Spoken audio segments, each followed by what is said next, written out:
Hello, World Wide Web. I'm Dr. Shado, the internet personality with the best hair, and welcome back to Revenge of Gamera-thon! Last week, we kicked off the Heisei era of Gamera movies with Gamera, Guardian of the Universe. This movie was bigger and more expensive than any Gamera movie previously produced, yet somehow, the second movie in the Heisei trilogy would come out only 1 year later. That film being Gamera 2, Attack of the Legion, or Attack of Legion, or going by its original Japanese title, Advent of Legion. Or, going by another title that was kicking around while it was coming to the West, The True Guardian of the Universe. What was supposed to happen in that one? Was Superman going to show up and ask Gamera what the fuck he was doing? Never mind. The point is, this film, despite being a direct sequel and part of a trilogy, hardly has any recurring characters at all, instead opting to introduce us to an entirely new set of humans to follow, as well as focus a lot more on the actions and motivations of the military during this crisis. But let's not hold that against the film. After all, this is rated higher than Guardian of the Universe on IMDb, and when have I ever disagreed with the majority? Well, let's take a look at Gamera 2, Advent of Legion, Attack of Legion, A of L, and see just what's in store for Japan. We open up to NASA, in my home of Texas, where they find something is crashing down on Earth, but instead of telling the truth to the world, opt instead to come up with some excuse for the phenomenon. Because it's not like when it finishes crashing into the planet, people might ever find out that they were lying, right? So we move on to the results of the deception as a group in Japan is eagerly anticipating the meteor shower set to arrive, until word comes that some will not burn up in the atmosphere, inspiring Midori Honami, played by Miki Mizuno, to take everyone back to safety. Of course, said news had to come about 2 seconds before the event, making notification just about pointless.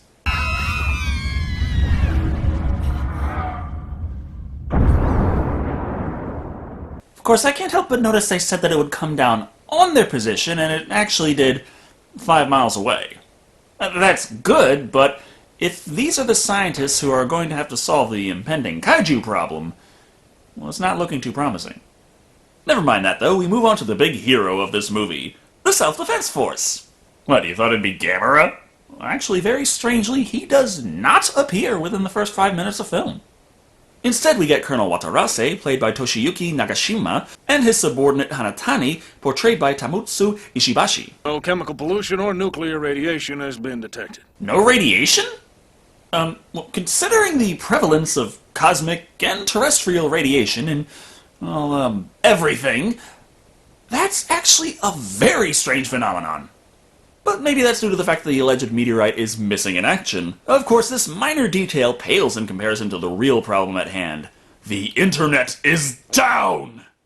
Your computer seems to be doing everything else fine, but maybe there's a problem with the phone lines. This isn't nearly as bad of a thing as it seems. I mean, come on, this is 1996. AOL was still charging $6 an hour to play Neverwinter Nights. Yeah, I guess. But these intermittent outages appear widespread, and this is Japan, so that's pretty damn odd. After a strange spout where the phones keep going off with reports of strange anomalies in the sky, they head out to take a look, and indeed, there's weird green shit up there. Which means there's All I can guess is a localized magnetospheric fluctuation is at work here. Yeah, that works. He points out that it's highly unlikely the meteors would have caused that, but right on cue their car goes absolutely apeshit and craps out on them. A magnetic field strong enough might be able to short out anything electrical. Yeah, sure, but your car was already running. You mind explaining how electromagnetism fucked your internal combustion engine? Nevertheless, this is just a means to get our important scientists to meet up with our important army men. Who goes there? This area is restricted. Huh? Oh, that reminds me, I never did look her up past her name. I wonder what Google has to say about Miki Mizuno.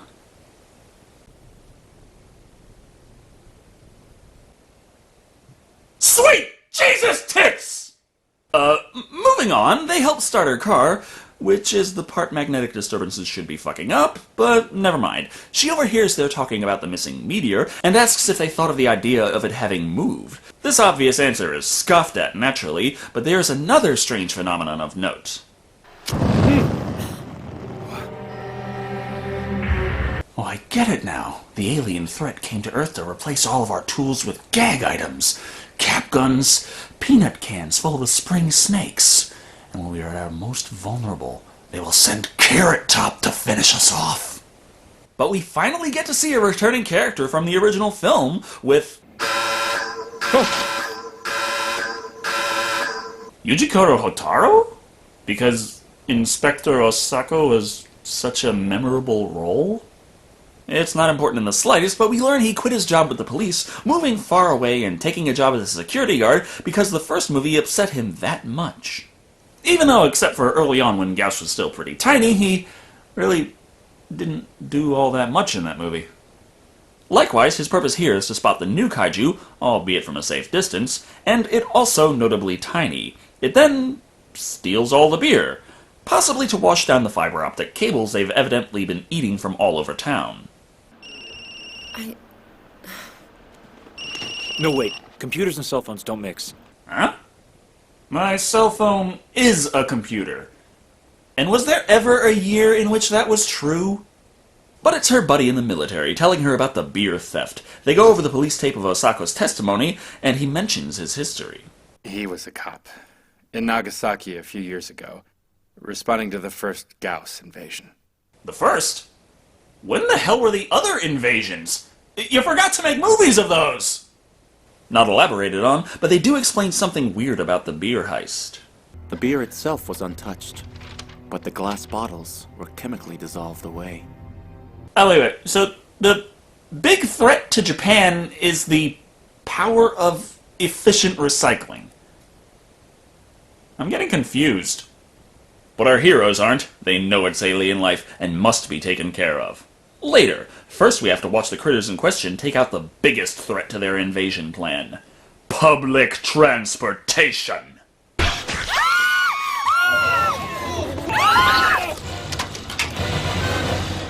Hey, wait. Was this what Creepy was talking about when he told me about Japan versus the one-eyed monster? Now we get to see some heroic actions performed by... the police force. Just curious, when the fuck is Gamera gonna even come up in this movie? Naturally, the police are no match for the aliens, especially considering the creatures in question evidently have the Predator's enhanced vision modes at their disposal. To top off this threat, we finally see something large enough to warrant the kaiju genre pop up. Okay, good, there's something really big. Can Gamera show up yet? No, first we've gotta watch the army go forth to deal with this new threat. Again. They find the aliens, but something else catches their attention. Survivors, sir! We can see them! Might want to keep it down!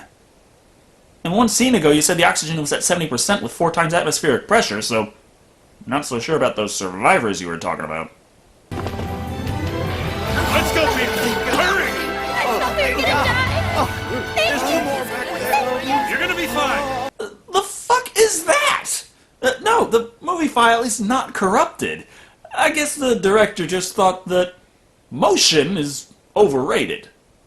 They can't yet figure out why some people were killed, yet some weren't, but they have determined that the aliens are changing the environment in such a way human life cannot survive. So, easy decision, kill them all, but the science types have something to add. We don't know how it reproduces. Yeah, that reminds me. Yeah! The answer to their question comes immediately. The pod appears to be flowering. Flower? What color? I didn't ask. I know it's Valentine's Day this week, but I'm pretty sure a deep red alien death pod is not a sign of love.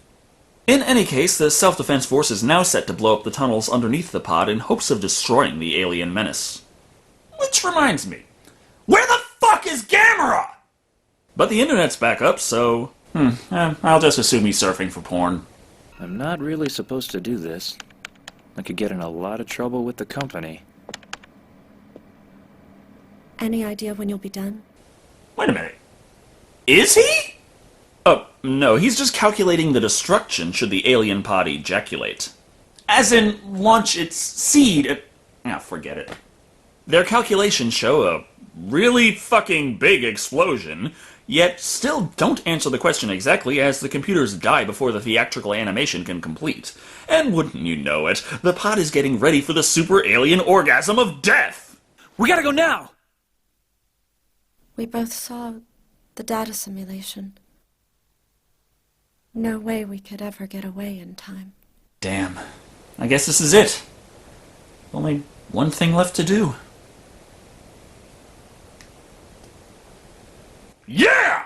And now that the military operation is set to destroy the aliens anyway, or the pod blows before they get the chance, finally Gamera bothers to show the fuck up! Now where the hell's he been?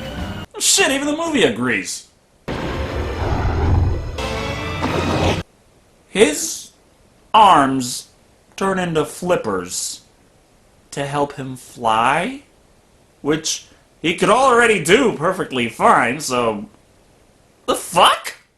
The army has already blown the tunnel, easily rendering the alien dong sterile, but Gamera moves in to bust the genitals up anyway, trying to act like he did something for humanity here. At least it took the attention away from the humans, so when the little alien buggers show up, they can coat his half-ass CGI model from head to toe, showing that in this movie...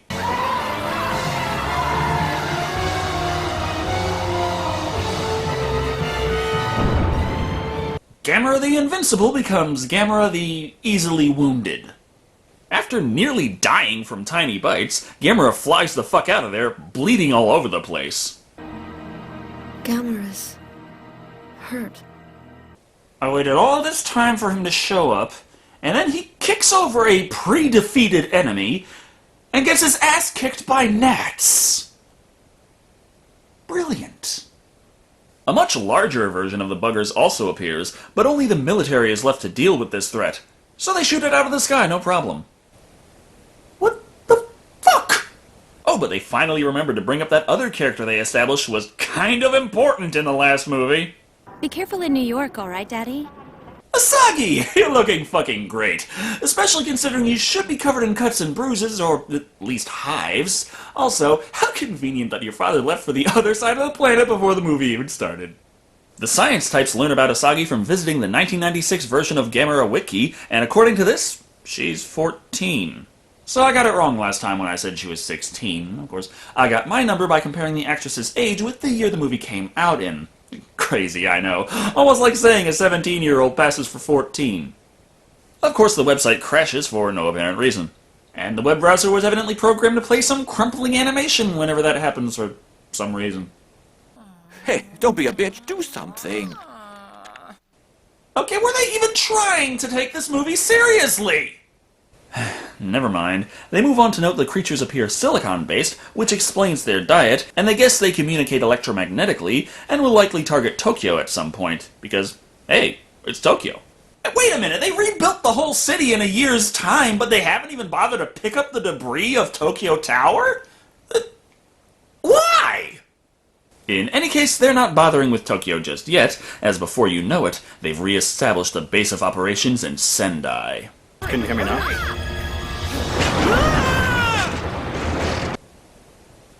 I never thought I'd have to do this for a Heisei-era Gamera film, but... The military works to evacuate everyone, which conveniently enough includes Asagi, and word comes that Gamera is also en route.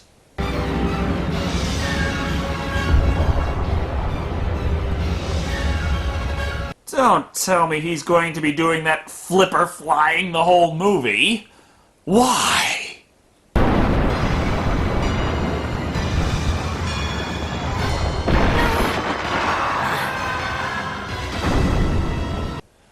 Thank you, evil alien life form. Yes, the big one survived, despite being shot down, which is about time the military was ineffective in this movie, and we get to see that the enemy Kaiju looks really fucking badass. It's a great design, unconventional, and well done. The only problem I have is they never named it in this movie. They call all the little ones Legion, and they call the big one the Big One. One helicopter remains unable to escape, of course with both Asagi and Dr. Tits on board, while Gamera does battle with the Big One and is getting his ass quite thoroughly kicked. You know what? Fuck that name, let's call it Trevor.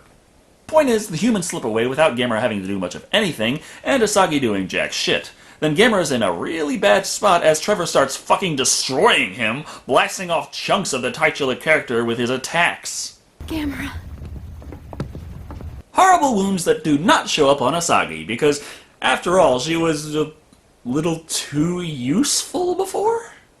Having easily won the fight, instead of just finishing Gamera off, Trevor leaves, which means Gamera is still kicking and able to make it down to pod number 2 before it launches, although he doesn't do nearly as well this time around.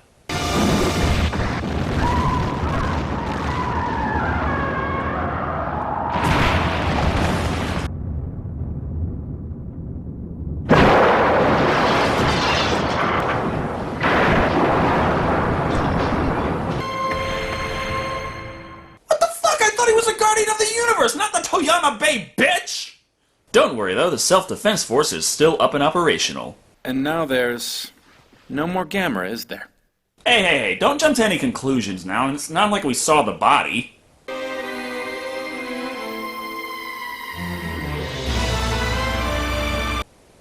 Oh, fuck! The science types figure out why the Legion are attracted to certain electronics based on a specific electromagnetic frequency, which gives the army the edge in developing an alien lore. So it's onto the big tank brigade scene and military stroking, because there hasn't been enough of that in this movie, but Midori and Asagi are taking the other route to check out the charred turtle. Gamera's alive. He will come back for us. Considering we've got half an hour of movie left, I certainly hope so!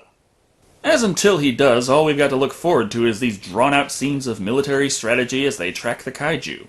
Yeah, there is tension, and it works in its own way, but am I the only one that has a problem with the fact that this movie has a serious deficiency of giant monster brawls? Thus, Trevor descends on the town, and right into a battalion of tanks. For once, however, their attacks don't harm the creature, and it easily annihilates the front lines. Tank Battalion. Reports over 50% losses. Yeah, I suppose 100% is more than 50%.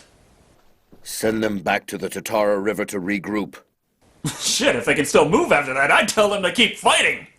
Trevor further shrugs off a jet attack and launches a few hundred Legion to take care of that annoyance. But wait! Just when all hope seems lost, sparks and CGI from all over come together to destroy Asagi's pendant. Well, that thing was 10,000 years old. And yes, Gamera is finally back from his break. And, oh, for fuck's sake. The jet-powered spinning turtle shell looked cool and mostly believable. This doesn't. Somehow, despite this, he makes a fucking awesome entrance, blasting fireballs at Trevor, but strangely, electricity is able to nullify that. I don't fucking know, okay? While this is going on, the science types seek to defeat the swarm by firing up an electrical grid to attract a lot of them. This gives the military the means to shoot them all dead while they're immobilized on the lines. Because Gamera is unable to defeat the tiny critters that the army has no problem with. On top of that, as Trevor is still walloping everyone's favorite saber-toothed turtle, the army makes the command decision to help Gamera out by firing on the other monster. Hey, they had much better luck than Gamera the whole movie so far, so why stop now? They fire missiles, which the creature deflects with electricity, but they hit him anyway. And do a shit ton of damage. Okay, guys. Do you realize that you're making Gamera look like a pussy? Because even now, Trevor can still block Gamera's fireballs. The Guardian of the Universe is less effective in this movie than an elementary school hall monitor. As opposed to the Self-Defense Force, as if we needed yet another reminder of their badassitude, but one of the Legion end up in a fight with Watarase, whom being armed with only a pistol, easily conquers the alien menace. There's no way Gamera can possibly defeat the swarm. Then we kill him right here at the station. Why is the military more capable than a 200-foot-tall turtle monster? And it's not even a question! Even after Gamera twists off Trevor's horns, even that isn't enough to fell the creature, who lashes out with a new ability.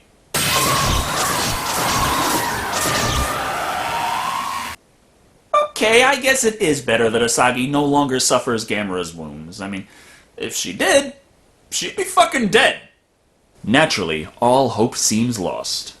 Or more lost than it seemed for the last 85 minutes anyway. But wait! A never-before-seen and not explained in the slightest phenomenon occurs, which according to Wikipedia is Gamera absorbing the mana of the planet to gain strength. If I'm talking about 200-foot-tall turtle monsters fighting aliens, I think I can let overt spiritual essences slide. Then, like a mecha, his chest opens up, erupting a holy fucking cockblast beam of death!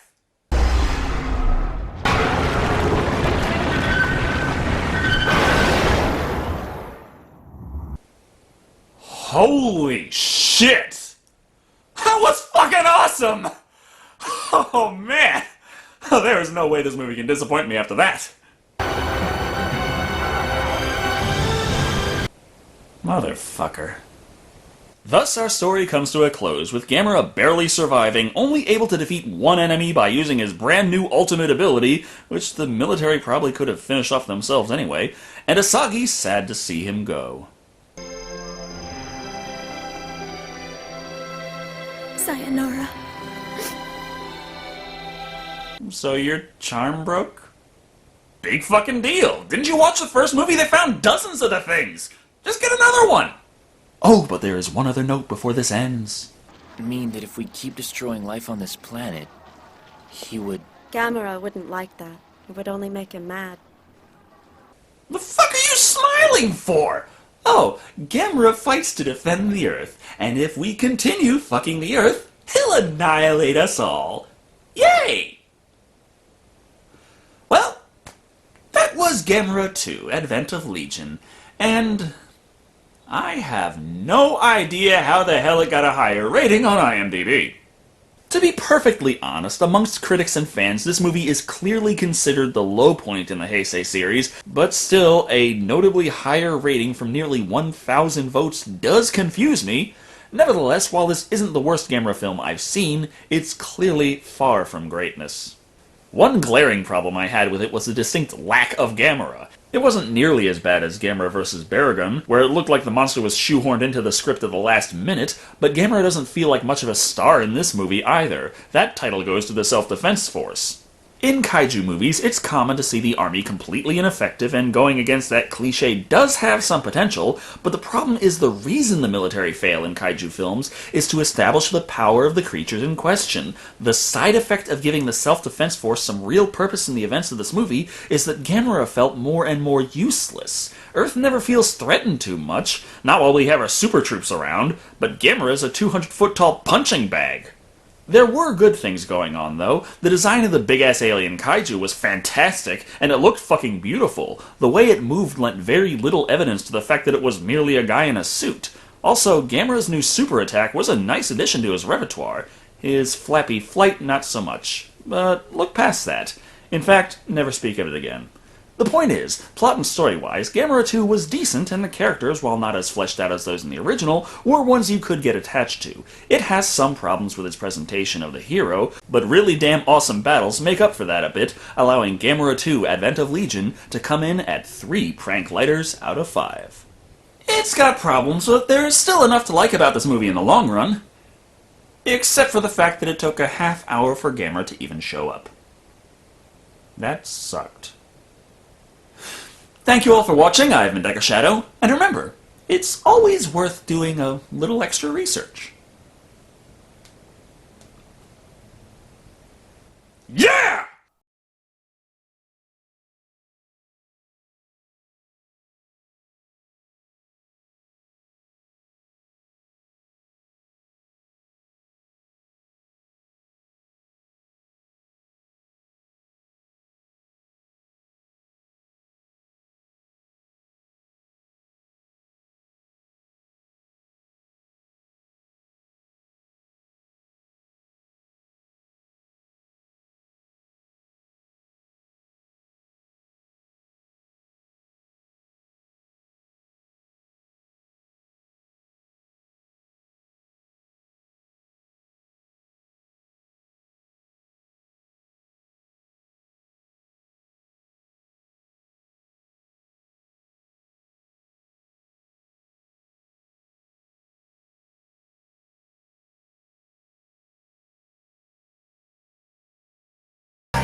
to deal with this